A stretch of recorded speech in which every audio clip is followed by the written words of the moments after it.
Hey guys, I hope all is well. Thank you for joining me for this Truth Talk video. In today's episode, we'll be talking about the rapper Big Lurch and the actions of his record label. Let's get right into it. There's many examples of rappers rapping about the most heinous things in the world. Rappers like Eminem, who literally wrote songs about offing his own mother and his girlfriend alongside of many other insane topics. Most people that hear songs like these usually just see it as art, defending the right for these artists to make this kind of music as they view it as freedom of expression. There's literally an entire subgenre of rap called Horrorcore, which is full of music with dark, twisted imagery. Even though these artists rap about disturbing topics, some of them still grow huge fan bases and make millions of dollars, signing record deals with major record labels. It might seem no harm can come from rappers rapping about things they're not actually doing, but what if the rapper is actually rapping about things they want to do or are planning to do in the future? Would it then make a difference? In my opinion, these rappers that rap about horrific things most likely have horrific thoughts. These are the things they're already obsessed with and wish they can do, but are most likely not doing them because they're afraid of getting caught and going to prison.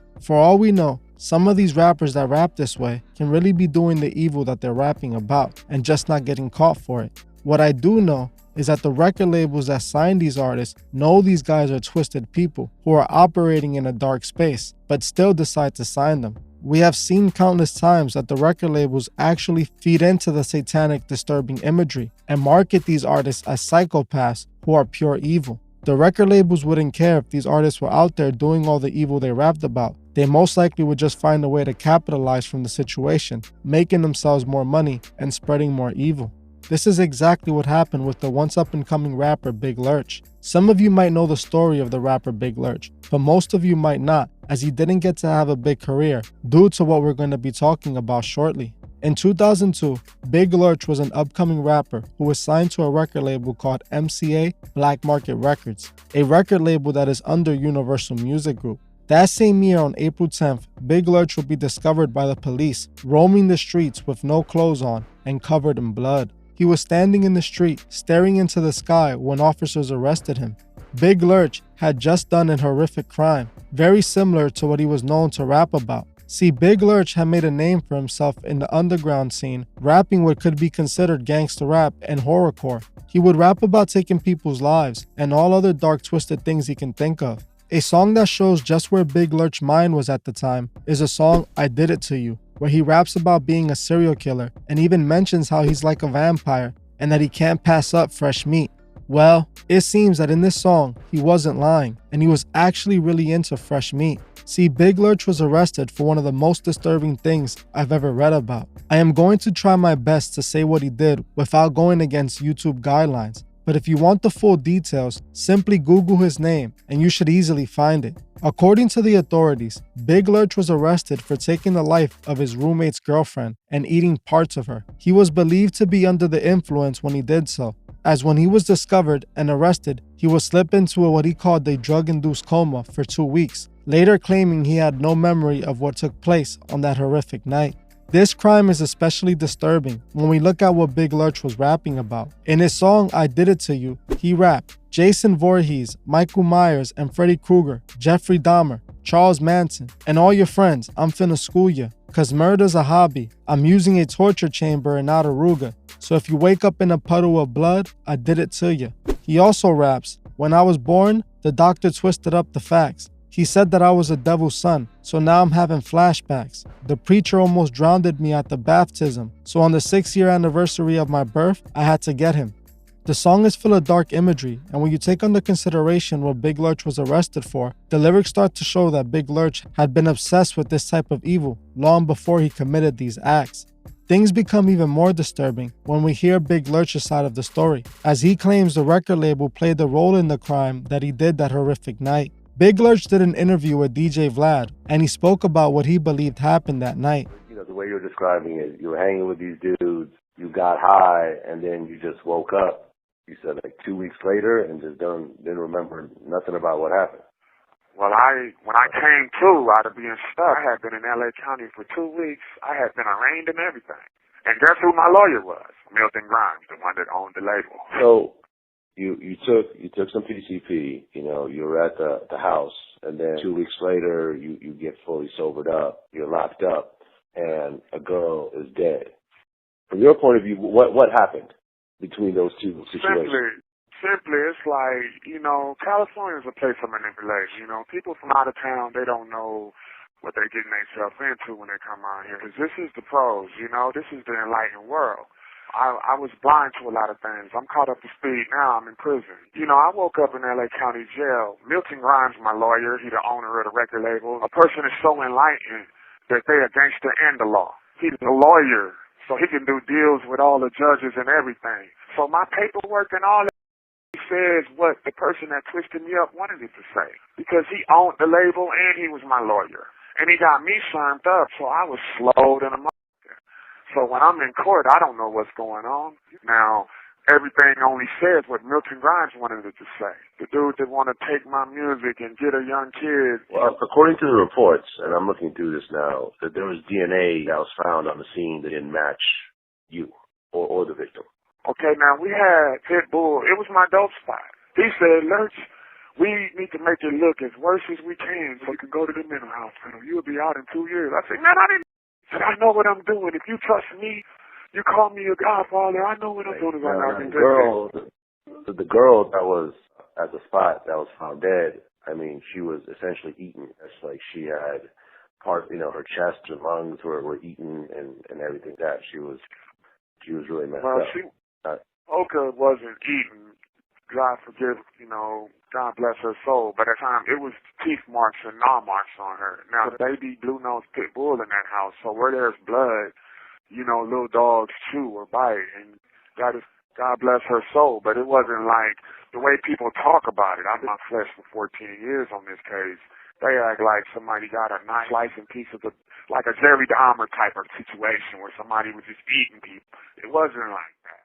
As you heard for yourself, he believes he was set up. He thinks his label owner purposely made him look guilty in order to cover something else up. He also states that his lawyer was his record label owner. In my opinion, with the evidence that is out on Big Lurch, it clearly appears he was responsible for what happened that night.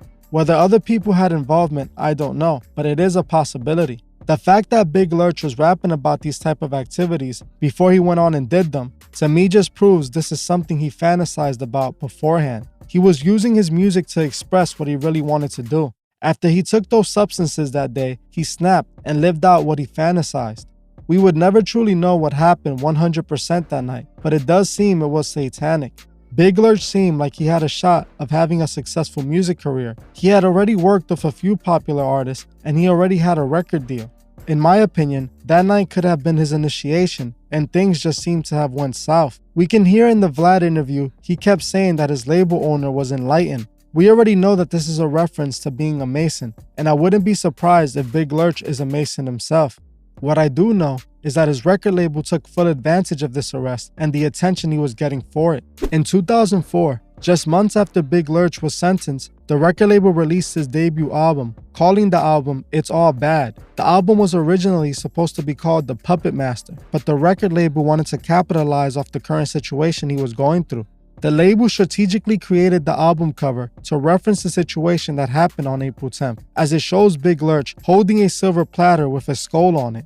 The songs on the album don't help the situation either, as in many of the songs, he paints himself as a psychopath who takes lives for fun. His record label knew exactly what they were doing, pushing the agenda and collecting revenue. They knew that with Big Lurch's story, they can sell much more albums, so they leaned into the evil as they always do. The labels didn't coincidentally sign an artist who was rapping about taking lives and just so happened to do so. They knew exactly who he was when they decided to sign him.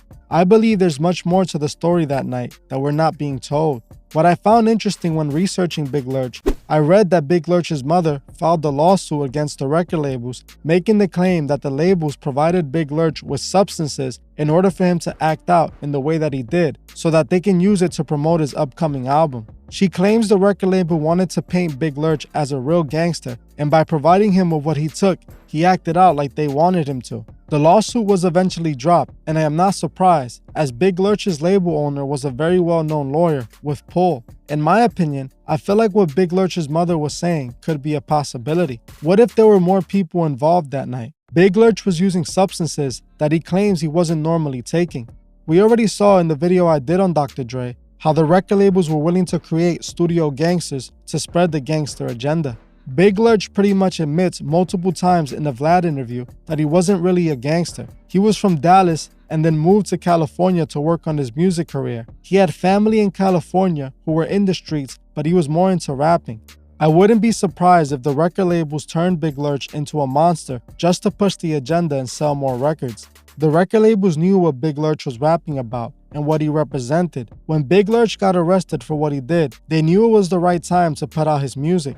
Instead of distancing themselves, they took advantage, and in my opinion, his lawyer, which was his label owner, saw the perfect rollout plan and took the opportunity of making Big Lurch into a monster to promote his album. As you can see, the labels have no problem putting out disturbing music that is made by someone who actually took a life. The record label would just use it as a marketing tactic, as now the rapper is more believable.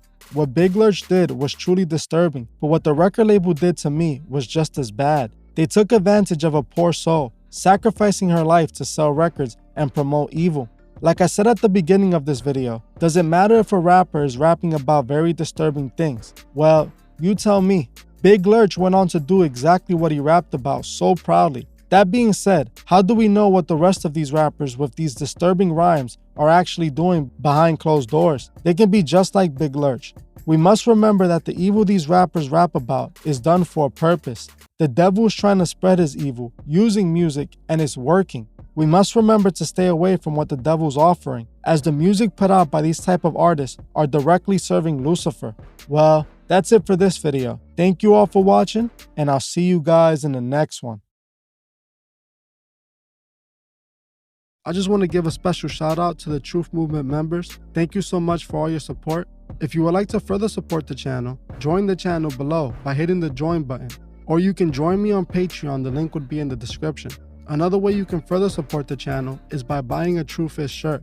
If you would like a True Fizz shirt, email me at thetruefizz211@gmail.com or DM me on Instagram at thetruefizz01. Also, please leave a comment below on your thoughts on this video and on any future topics you would like to see me cover on my channel. If you like this video, please hit the like button, as this helps other people find these videos.